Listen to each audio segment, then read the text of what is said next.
انہوں نے کہا وزیر اعظم صاحب جو اتنے کمزور وزیر اعظم اتنی کمزور حکومت ہوتی ہے وہ نہیں لگا سکتی، اس طرح کے فیصلے نہیں کر سکتی. لیکن ڈان والے کہہ رہے ہیں کہ جنرل باجوہ صاحب کے پاس چونکہ ان کی 61 سال ایج ہے اور ایک مدت کے لیے وہ اہل ہو سکتے ہیں. کل میں نے اسی کے اوپر پروگرام جو کیا تھا، ولاگ آپ کے ساتھ گفتگو کی تھی، وہ 6 مہینے 10 دن وہ والا فارمولہ. تو آج مجھے ایک اور ذریعے کا فون آیا تھا، ایک سورس کا. انہوں نے مجھے یہ والا ولاگ سن کے کہا کہ آپ کی انفارمیشن ادھوری ہے، کیونکہ بات یہ چل رہی ہے کہ باقی جو نیچے سیٹ ہے نا 4-5 لوگوں کا جو سینئر ترین جج ہیں، اور جج کہہ رہا ہوں جرنیل ہیں، ویسے تو کوئی گل ہے جرنیل ہیں جو، ان میں ان کو 6 مہینے 10 دن کی ہے. اوپر بات 1 سال کی ہو رہی ہے، یعنی آرمی چیف 1 سال، اور نیچے جو 5-6 سینئر ہیں کہ سیٹ خراب نہ ہو یا ان کی. اور اس کے جو مقاصد کیا ہیں، اس کے مقاصد جو ہیں وہ وہی ہیں جو آپ بھی سمجھ رہے ہیں اور جو میں بتانا چاہ رہا ہوں، لیکن میں بتا نہیں پا رہا کہ وہ مقاصد کیا ہو سکتے ہیں. ابھی ایک پروپوزیشن ہے، یہ بات بار بار میں کہہ رہا ہوں کہ ذہن میں رکھیے گا. ابھی یہ مرحلہ درپیش جو ہے، یہ اس کے اوپر جو کام ہونا ہے وہ مڈ آف ستمبر میں جا کے ہونا ہے. وزارت دفاع جو ہے اس نے اس کے اوپر جو چھیڑخانی کرنی ہے، وہ فائلیں موو ہونی ہیں، جی ایچ کیو میں جو ہلچل ہونی ہے وہ ستمبر کے مڈ میں ہونی ہے. لیکن وہی جو میں نے آپ کو پہلے بتایا تھا کہ ہلکی راگنی پولی ڈھولکی شروع ہو چکی ہے، تو وہ ہو چکی ہے. کیونکہ پاکستان جو ہے وہ ایک بہت زیادہ اپنی تاریخی اعتبار سے، کیونکہ ہماری جو تاریخ ہے، جو روایت ہے ہماری، وہ اسی طرح کی ہے کہ ہمارے ہاں پوری دنیا میں کسی کو نہیں پتہ ہوتا کہ ان کا آرمی چیف کون ہے. ساڑھے ایسے بچے نوں پتہ ہوتا آرمی چیف کون ہے، اور اس کے پیچھے پوری ایک تاریخ ہے اس کی وجہ کی. تو وہ وجہ بھی میں نے آپ کو بتا دی ہے. تو انہوں نے پروفائلز دیے ہیں. لیفٹیننٹ جنرل عاصم منیر صاحب جو ہیں، وہ ان کی بیوی کو کوئی اللہ تعالیٰ رحم فرمائے، کوئی ان کی بیوی اپنی بیوی کی علاج کے لیے جانا تھا. جب ان کو پروموشن ملی تھی تو وہ انہوں نے 4 مہینے کے بعد لیا تھا. تو وہ 27 نومبر کو ریٹائرڈ ہونا ہے انہوں نے، اور 28 نومبر کی جو تاریخ ہے وہ موجودہ آرمی چیف کی ہے. تو مطلب ستمبر میں یہ کام شروع ہو جانا، تو یہ بھی کنسیڈر ہو سکتے ہیں. کیونکہ چیف آف آرمی سٹاف کے ساتھ ساتھ chairman joint chief staff committee جو ہیں جنرل ندیم رضا، وہ بھی ریٹائر ہو رہے ہیں. تو 2 جو ان میں 6 میں سے جو لوگ ہیں، ان میں سے 2 نے اوپر جانا ہے. اور دلچسپ بات یہ ہے کہ جو 6 سینئر لیفٹیننٹ جنرلز ہیں، ان میں سے 4 ایک ہی بیچ کے ہیں. اور یہ 4 جو ایک بیچ کے ہوں تو وہ سینئرٹی ان کی جو کاؤنٹ ہوتی ہے، وہ ان کو جو پی اے نمبر ملتا ہے نا، وہ پاسنگ آؤٹ نمبر جو ہوتا ہے، وہ اس ترتیب سے پھر ان کی سینئرٹی کنسیڈر ہوتی ہے. تو ایک ہی بیچ کے ہیں. اور وہ کون سے ہیں؟ وہ عاصم منیر صاحب کے بعد وہ والے ہیں 4، وہ مطلب جنرل شمشاد مرزا، اظہر عباس، نعمان اور جنرل فیض، یہ والے 4. تو اسی طرح انہوں نے پھر یہ کہ یہ لیفٹیننٹ جنرل منیر جو ہے وہ منگلا میں آفیسر ٹریننگ سکول رہے، یہ ڈی جی ISI بھی رہے. عمران خان صاحب کی خواہش کے اوپر جو ہے وہ تبدیل کیا گیا. پھر لیفٹیننٹ جنرل طاہر شمشاد مرزا، ان کی جو ہے وہ کیا وارثین میں انہوں نے اپنا جو ہے یا وہ فوج کا لکھا ہوا ہے، کیونکہ یہ آرفن تھے، تو یہ اپنا سب کچھ پاکستان فوج کو ہی کہتے ہیں. اور بڑے تھارو پروفیشنل انہوں نے، بڑے ان کے کام ہیں. DGMO بھی رہے. انہوں نے جتنا ہوا تھا سارا آپریشن جو تھا طالبان کے خلاف وہ بھی کیا. پھر جو اسٹریٹجک ڈائلاگ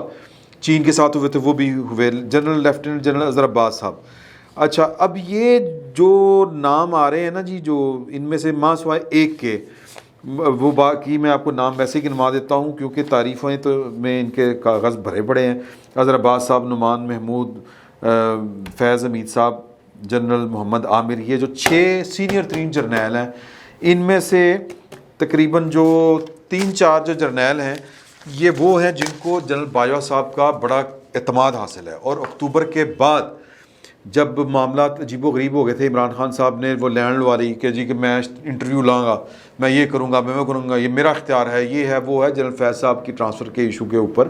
جب پھڈا پڑ گیا تھا، اور جس کی وہ آج تک صفائیاں دیتے پھر رہے ہیں. اب وہ کہتے ہیں کہ جی کل بھی فری کے پروگرام میں وہ کہہ رہے تھے، اس سے پہلے عمران ریاض کے پروگرام میں کہہ رہے تھے کہ جنہوں مرضی لا دو، مینوں کی میں میرا کی تلق واسطہ ہے. تو پہلے کی یار پہلے نہ کرتے، لیکن عقل جب ماری جاتی ہے تو یہی ہوتا ہے. تو یہ جو 3-4 جو سینئر ہیں نا جی، ان میں سے ان 6 میں سے کم از کم 3-4 جو ہیں، انہوں نے جنرل باجوہ صاحب کو کہا کہ جی کہ بات سنیں جنرل صاحب، بات یہ ہے کہ ہم آپ کی کمانڈ کو اسی طرح فالو کر رہے ہیں جس طرح فالو کرنے کا حق ہے، لیکن دیکھیں کہ یہ جو گڑبڑ ہوئی ہے اس پر غور کریں، اور مطلب جو پاکستان کی فوج کا ڈسپلن کمپرومائز نہیں ہونا چاہیے، تو آپ کا جو بھی فیصلہ ہوگا ہمیں قبول ہے، آپ جو ہے نا جو بھی فیصلہ کریں گے، مطلب کہ کس کو آرمی چیف اگلا ہونا چاہیے یا کب ہونا چاہیے، جو بھی ہے یہ فیصلہ جو بھی آپ کریں گے وہ، کیونکہ ہم اس ریس میں نہیں ہیں اپنے طور پر، ہم کوئی لابنگ شابنگ، کیونکہ ریس میں جو بھی تھا، جو بھی کچھ کر رہا تھا وہ آپ کے بیسٹ نالج میں ہے، جس کی وجہ سے سارے پھٹے پڑے ہیں جن حالاتوں میں عمران خان صاحب جو ہیں وہ، اور ملک یہاں تک جو پہنچا ہے، ملک تو خیر کیا پہنچنا ہے، عمران خان صاحب ضرور ان حالاتوں میں پہنچے ہیں، تو مطلب انہوں نے کہا کہ جی کہ ہم اس ریس میں نہیں ہیں، آپ جو کہیں گے وہ ہوگا، اگر آپ ہم میں سے کسی کو بھی کہیں گے نا کہ جی کہ میں اس کا نام بھیج رہا ہوں تو میں وی آر اوکے، نو مسئلہ ہے جی، ہم ایک دوسرے کی کمانڈ میں بالکل ٹھیک فٹ، نو ایشو، تو جو آپ کہیں گے وہی ہوگا۔ اب یہ مینڈیٹ جو ہے وہ جنرل باجوہ صاحب کے پاس ہے، اور کنہوں نے دیا ہوا ہے، وہ ادارہ جاتی سطح کے اوپر ان کے پاس یہ مینڈیٹ آ چکا ہے۔ وہ جو میں نے آپ کو بات بتائی تھی آج سے کوئی 2-3 ہفتے پہلے کہ ایک وفاقی کابینہ کے اور بڑے اہم ممبر نے یہ والی بات کہی تھی کہ وہ جو نام بھیجیں گے وہ نام یہ شاید پہلی دفعہ ہونا ہے، ادروائز تو آرمی چیف جو ہیں وہ جی ایچ کیو میں بیٹھے وہ فائلیں منگواتے ہیں، سینئر کو دیکھتے ہیں، ان کے ہاتھ کے چنڈے ہوتے ہیں، بچے ہوتے ہیں، ان کے جونیئر ہوتے ہیں، وہ گھر دے جمع دند گڑی دینے، تو فائلیں منگوا کے اپنا جو نوٹ ہوتا ہے وہ بنا کے بھیج دیتے ہیں، اور پھر زبانی جب وزیر اعظم سے ان کی غیر روایتی ملاقات ہوتی ہے غیر رسمی، اس میں بیٹھ کے وہ بتاتے ہیں غیر رسمی طور پر کہ ایڑا نا ویسے تو سینئر ہو ہے لیکن ایڑا چوتھے نمبر والا نا بڑی ایٹم ہے جی، ٹھیک چلے گا ٹاڑے نال اور ٹھیک لے کے چلے گا، اس طرح کی باتیں ہوتی ہیں۔ لیکن پہلی دفعہ یہ ہوا ہے کہ ادارہ جاتی سطح کے اوپر یہ ان کو کہا کہ سر جو کہو گے وہ ہوئے گا۔ اچھا ویسے بھی ہونا ہوتا ہے، لیکن یہ کیوں ہوا تھا؟ اب سوچنے کی بات ہے، یہ اس لیے ہوا تھا کہ ڈسپلن کسی نے کمپرومائز کر دیا تھا، کسی نے ادارے کا ڈسپلن کمپرومائز کر دیا تھا، تو اس لیے اس موقع کی نزاکت تھی وہ والی کہ وہاں پر اپنے کمانڈر کو کہتے کہ commander we are with you, ہم آپ کی کمانڈ میں ہیں، جو کہیں گے آپ ہوگا، آپ کہیں گے دن ہے دن، آپ کہیں گے رات ہے رات ہے، پھر جا کے جناب عمران خان صاحب کو ہیں جی سمجھیں، ورنہ عمران خان صاحب جو ہیں، میں اپنے وزیر اعظم کے خلاف نہیں، یہ بات ذہن میں رکھیے گا، لیکن میں وزیر اعظم کا جو اختیار ہے وہ اختیار ہے، لیکن وزیر اعظم خود کمپرومائز جب کرے گا، یعنی کہہ رہے کہ میرٹ پر کام نہیں کرے گا، بیٹھ کے سازشیں کرے گا، تو نتیجے یہی نکلیں گے یار۔ باقی آپ کو کرنے کون دے گا کہ آپ 2 سال پہلے سوچ کے بیٹھے ہوں کہ وہ جڑا وہ ہے نا وہ میرا بھرا ہے، انہوں میں لانا ہے، تو سر باقی جڑے نے وہ کی کرن گے؟ باقی تو پھر تم دسن گے، آپ پھر تم دسیے، تو لہٰذا یو آسک فار اٹ، یہ عمران خان صاحب کے لیے میں نے کہا ہے، یہ انہوں نے پوچھا تھا، ان کو یہ جواب مل گیا تھا، تو غیر روایتی جو یا کہہ لیں کہ یہ پہلی دفعہ یہ والا کام ہونا ہے کہ باجوہ صاحب جس کو کہیں گے۔ اچھا اب باتیں چل رہی ہیں وہی جس طرح میں نے کہا کہ مجھے وہ فون آیا، پہلے 2 ذرائع سے کنفرم ہوا 6 مہینے 10 دن، اب یہ پروپوزیشنز ہیں، یہ کسی کی ذہن کی اختراع بھی ہو سکتی ہے،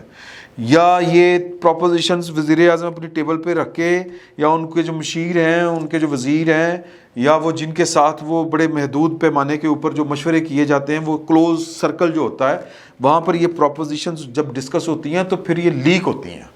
پھر یہ صحافیوں تک معلومات آتی ہیں، کہیں نہ کہیں بات چل رہی ہوتی ہے تو آتی ہے، دھواں ایویں نہیں اٹھتا سر، کتے آگ لگی ہوتی ہے۔ تو کہنے کا مطلب یہ ہے کہ پروپوزیشنز جو ہیں وہ وہ کہتے ہیں کنسیڈریشن ہو سکتی ہیں، لیکن مجھے آج جو ہے وہ ایک اور فون کال بھی آئی، اور وہ فون کال یہ تھی کہ باجوہ صاحب نے بڑے 2 ٹوک انداز میں مختلف اوقات میں یہ والی بات کی ہے، اور بڑے غیر رسمی انداز میں بھی بات کی ہے، اور آفیشیلی بھی بات ہو چکی ہے، D G I S P R نے آفیشیلی کہی ہے کہ جی کہ اگر ہم نے اول تو باجوہ صاحب ایکسٹینشن نہیں لینا چاہتے، اگر کوئی کہے گا بھی تو نہیں لیں گے، یہ 12 اپریل کی غالباً پریس کانفرنس میں انہوں نے یہ بات کہی تھی۔ پھر جی ایچ کیو میں کوئی پارلیمانی جو لیڈرز ہوتے ہیں ان کے کوئی وفود تھے، وہ کوئی ورک شاپ تھی، کوئی وہ جو تو نا پالیسی میکنگ میں وہ جو معاملات جو ہوتے ہیں وہ انڈر ڈسکشن ہوتے ہیں وہاں پر تھی، تو جنرل باجوہ صاحب نے بریفنگ دی تھی پارلیمنٹیرینز کو، انڈور جس کو ان کیمرہ جس کو کہتے ہیں، تو وہاں پر انہوں نے کہا کہ جی کہ ہم یہ آئندہ سال یہ اچیو کر لیں گے، آئندہ سال یہ ہو جائے گا. تو وہاں پر مشاہد حسین سید صاحب نے، بڑے ویجیلنٹ آدمی ہیں، انہوں نے کھڑے ہو کے کہا تو جنرل صاحب it's man you are with us, you are not going anywhere. تو انہوں نے کہا کہ نو نو نو نو نو، اس کا مطلب یہ نہیں ہے، یہ نہیں ہے، میں تو جا رہے ہیں. انہوں نے اچھا پھر جب کوئی بات ہوئی تو پھر انہوں نے 2-3 دفعہ یہ والی بات اس کا اعادہ کیا، باور کروائی کہ میں یہ جو بات کر رہا ہوں اس کا مطلب یہ نہیں ہے کہ میرے آپ کو پلانس ہیں تو میں جا رہا ہوں. تو آج جو ہے وہ اسی طرح ان کے جو کچھ سرکل ہوتے ہیں نا، سوشل سرکل بھی ہوتے ہیں، عزیز داری بھی ہوتی ہے، رشتہ داری بھی ہوتی ہے، سارا کچھ ہوتا ہے، اور ان کے جاننے والے بھی ہوتے ہیں. تو وہ بات ان کے مجھ تک پہنچی ہے کہ جی کہ ان کے جتنے بھی عزیز و اقارب ہیں، اور یہ ڈان نے بھی رپورٹ کی ہے ان کے، اور مجھے بھی ان کے کسی عزیز سے اس طرح اڑتی بات آئی ہے کہ نہیں جی وہ ان کا کوئی موڈ نہیں ہے. اچھا پھر اگین کہ دیکھیں یہ اسٹیٹ افیئرز ہیں، اور اسٹیٹ افیئرز میں کوئی بات حتمی طور پر اس وقت تک نہیں کی جا سکتی جب تک ٹھوس کنکریٹ فیصلہ نہ ہو جائے، دو ٹوک فیصلہ نہ ہو جائے. تو ابھی تو معاملات چلنے ہیں، شروع ہونے ہیں، ستمبر میں جا کے یہ ہل جل شروع ہونی ہے. تو بڑی بڑی خبریں چل رہی ہیں، اور ہر طرح کی پروپوزیشن جو ہے وہ جو انڈر ڈسکشن ہے وہ باہر آ رہی ہے. تو ان میں سے یہ جو آئی تھیں وہ میں نے آپ کی حضور پیش کر دیں. ان میں سے ایک انفارمیشن یہ آئی تھی کہ 1 سال ان کی اور 6 مہینے 10 دن باقیوں کی، اور وہ اس کی یہ خاص وجہ ہے. وہ وجہ خالصتاً جو ہے وہ بس اس کو ابھی بحث میں لانا مناسب نہیں ہے. اور باقی جو ہے وہ انفارمیشن یہ والی کہ ان کے عزیز کہہ رہے ہیں کہ نہیں فارغ، وہ مطلب وہ ہی وانٹ ٹو لیو، وہ جانا چاہ رہے ہیں، بلکہ ہی وانٹ ٹو ایگزٹ، اس طرح دی بھی ہے. آخری بات یہ ہے کہ جی کہ وہ ملک ریاض صاحب کے خلاف جو ہے وہ والا معاملہ جو تھا 50 ارب کا، کہ جو ان کے پیسے آئے تھے، ان کو جو جرمانہ ہوا تھا انگلینڈ میں، اور عمران خان صاحب نے ان سے کل قادر یونیورسٹی کے نام کے اوپر وہ جو رشوت لی، جو گرانٹ لی، زمین لی، اور بدلے میں وفاقی کابینہ سے بند لیٹر میں ان کو وہ پیسے واپس ان کے اکاؤنٹ میں ٹرانسفر کروا دیے، اپروول یعنی کہ ڈسکس کیے بغیر، لفافہ کھولے بغیر وہ اس میں پیش رفت ہوئی ہے کابینہ میں. اور جو پاکستان کے حساس ادارے ہیں ان کی رپورٹ کے روشنی میں، ان کی سفارش میں بیرسٹر شہزاد اکبر اور بیرسٹر ضیاء المصطفیٰ نسیم ان کے نام ECL میں شامل کر لیے گئے ہیں. بیرسٹر شہزاد اکبر صاحب آلریڈی پاکستان سے جا چکے ہیں. ان کی بیگم جو ہیں وہ غالباً جرمن نیشنل ہیں، لیکن ان کے بارے میں یہ کہا جا رہا ہے کہ وہ انگلینڈ میں ہیں. اور ملک ریاض صاحب کو قانون کے شکنجے میں لانا بڑا ایک مسئلہ ہے. ان کے پورا سسٹم جو ہے وہ ان کی وہ جڑیں اندر تک پھیلی ہوئی ہیں. تو ان کے سپورٹر جگہ جگہ پر پائے جاتے ہیں. ہر پولیٹیکل پارٹی کا بڑا ان کا نیاز مند ہے، یا ان کا پنجابی کانا کہتے ہیں نا، کانا وہ بھی ہوتا ہے. تو ان کو ہاتھ ڈالنا جو ہے وہ اس کا مطلب یہ ہے کہ عمران خان صاحب کے خلاف جو ہے وہ کسی بھی قسم کا رحم کا مظاہرہ کرنے کے لیے کوئی تیار نہیں ہے. عمران خان صاحب برے پھنسے ہیں، اور یہ برا پھنسنا ہی تھا. انہوں نے جو کچھ انہوں نے کیا ہے اس کے جواب میں یہی کچھ ہونا تھا ان کے ساتھ. فی الوقت اتنا ہی. بہت بہت شکریہ.